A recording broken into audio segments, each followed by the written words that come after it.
ಸಣ್ಣದಾಗಿ ಈರುಳ್ಳಿ ಹಚ್ಕೊತೀನಿ.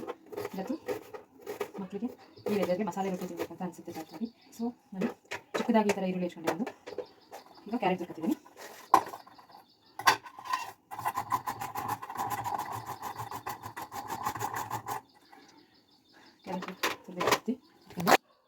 Hi friends, ಇವತ್ತು ನಾನು ಏನು ಮಾಡಿ ತೋರಿಸ್ತಿದ್ದೀನಿ ನಿಮಗೆ ಅಂದರೆ ಕ್ಯಾರೆಟ್ ಮಸಾಲ ರೊಟ್ಟಿ ನೋಡಿ. ಸಣ್ಣದಾಗಿ ಈ ಥರ ಹೆಚ್ಚಿಟ್ಕೊಟ್ಟಿದ್ದೀನಿ. 2 ರೊಟ್ಟಿಗೆ ಆಗೋವಷ್ಟೇ ನಾನು ಮಾಡ್ತಿದ್ದೀನಿ.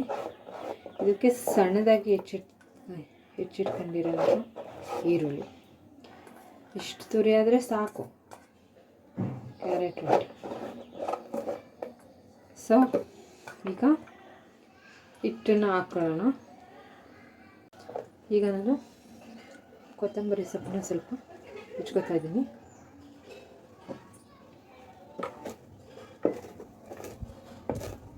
ತುಂಬ ಸಣ್ಣದಾಗಿ ಹೆಚ್ಕೊಳ್ಳಿ.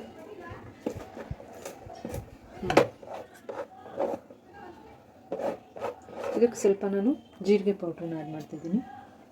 ನೋಡಿ, ಇಷ್ಟಾದರೆ ಸಾಕು.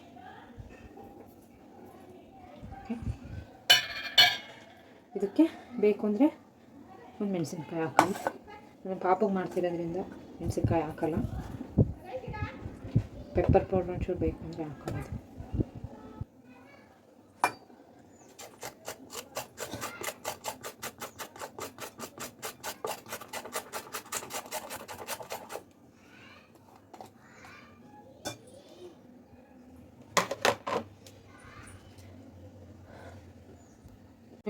ಸಾಕತ್ತೆ ಇಷ್ಟು ಹಾಕಿದ್ದೀನಿ.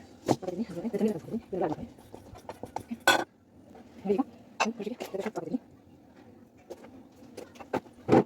ಈಗ ನೀರು ಹಾಕ್ತೀನಿ.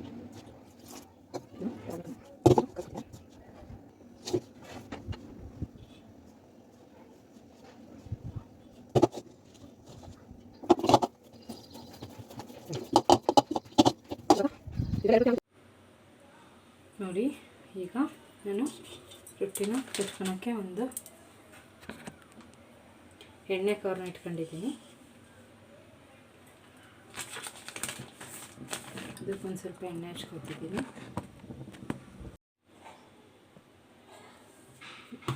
ತಟ್ಕೊಂಡಿದ್ದಾಯಿತು. ನೋಡಿ, ಈಗ ಹಂಚು ಕಾದಿದೆ, ಎಣ್ಣೆ ಹಾಕಿರೋದು. ಈಗ ರೊಟ್ಟಿನ ಹಂಚ ಮೇಲೆ ಹಾಕ್ತಿದ್ದೀನಿ. ನೋಡಿ ಎಷ್ಟು ಚೆನ್ನಾಗಿ ಬಂದಿದೆಯಲ್ಲ. ಮಕ್ಕಳು ಈ ವೆದರಿಗೆ ಮಸಾಲೆ ರೊಟ್ಟಿನ ತುಂಬ ಇಷ್ಟಪಡ್ತಾರೆ. ಸೊ ನಾನು ಇದನ್ನು ನಿಮಗೆ ತೋರಿಸ್ಬೇಕು ಅನ್ನಿಸ್ತು, ಅದಕ್ಕೆ.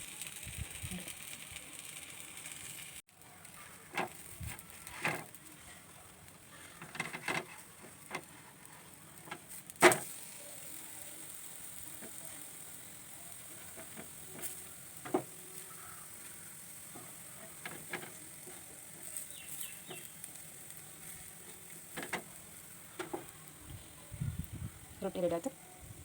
ನೋಡಿ, ಈಗ ರೆಡಿ ಟು ಈಟ್ ರೊಟ್ಟಿ, ಮಸಾಲ ರೊಟ್ಟಿ, ಖಾರ ಚಟ್ನಿ.